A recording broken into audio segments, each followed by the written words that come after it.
And David spoke to the men that stood by him, saying, what shall be given to the man that shall kill this Philistine? And he had just heard it. Now he's asking it again. He just heard it. And shall take away the reproach of Israel? For who is this uncircumcised Philistine, this ungodly, base-born, natural man that doesn't have the dignity of a son of God and doesn't want it, that should defy the armies of the living God? And David said to Saul, thy servant kept his father's sheep, and there came a lion and a bear, and took a ram out of the midst of the flock. And here it is.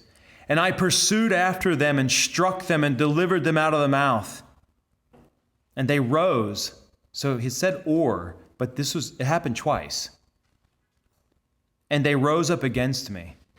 And what did he do? I caught them by the throat, and I strangled and killed them. What would you do? Man, they just took off with the sheep. Whew, that was a close one.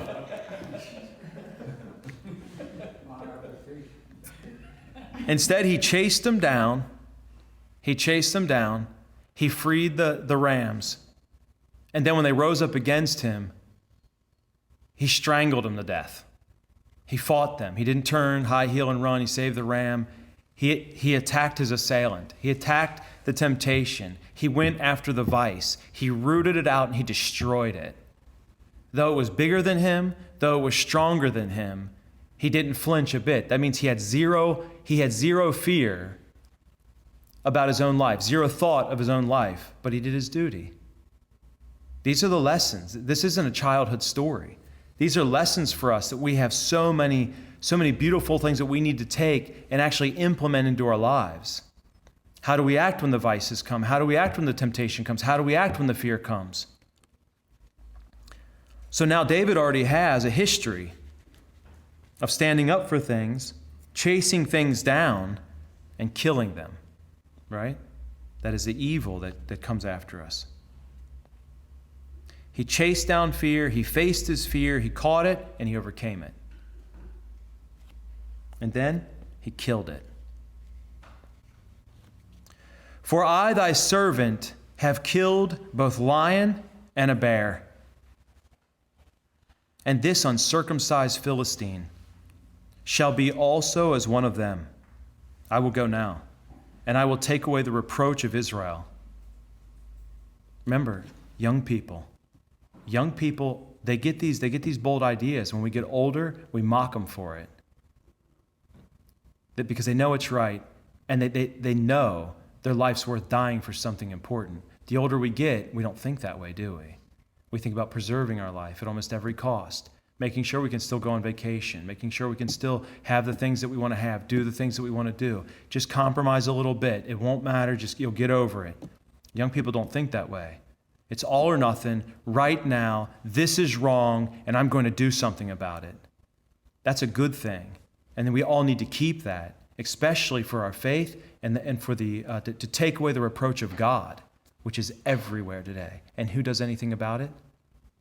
The whole army of God stays silent when the reproach comes against God. I will go now and take away the reproach of the people.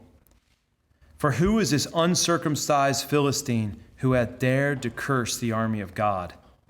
And David said, the Lord who delivered me, faith, the Lord who delivered me out of the paw of the lion and out of the paw of the bear, he will deliver me out of the hand of the Philistine. And if he doesn't, blessed be God forever. And Saul said to David, go. He's determined. Go, fine. Go, and the Lord be with thee.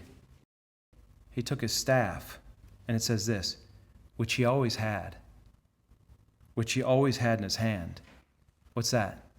Habitual grace, virtue, things we should always have in hand.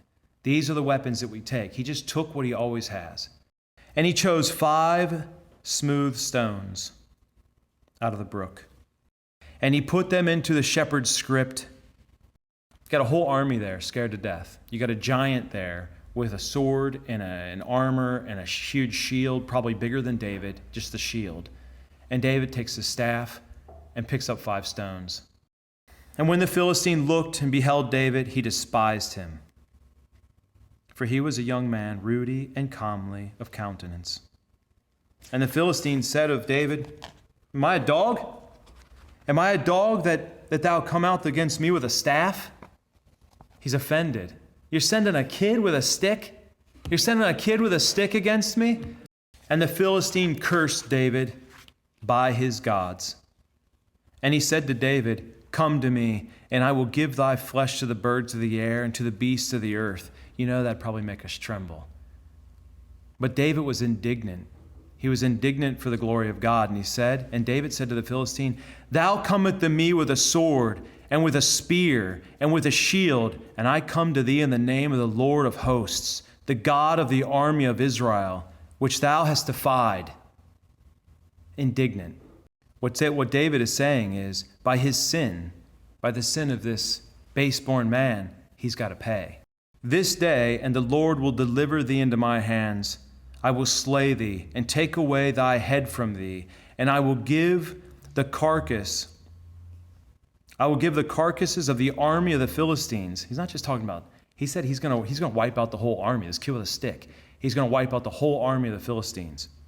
The whole army of the Philistines this day to the birds of the air and to the beasts of the earth. And all the earth may know that there is a God in Israel. We have to separate. You have to absolutely separate ourselves from sin, destroy it utterly, outright, have a hatred for it. The base-born, natural stuff that we fix our attention on that brings so much turmoil into our lives, you've got to sever it. You have to sever it. When you find it's an actual problem, you have to sever it. People use those phones and they start to use it for bad things. And then they come and they say, Hey, I got a problem doing this bad stuff whenever I use this phone. You know what you got to do? You got to destroy your phone. I talked to a father the other day and his boy was using the computer for bad things. What did the dad do? He destroyed the computer right there. He picked it up and destroyed it. And I was like, well, it wasn't good that you lost your temper, but it was wonderful that you destroyed the computer right in front of your son. And that's what he needs to see. You need to be calm and destroy the computer.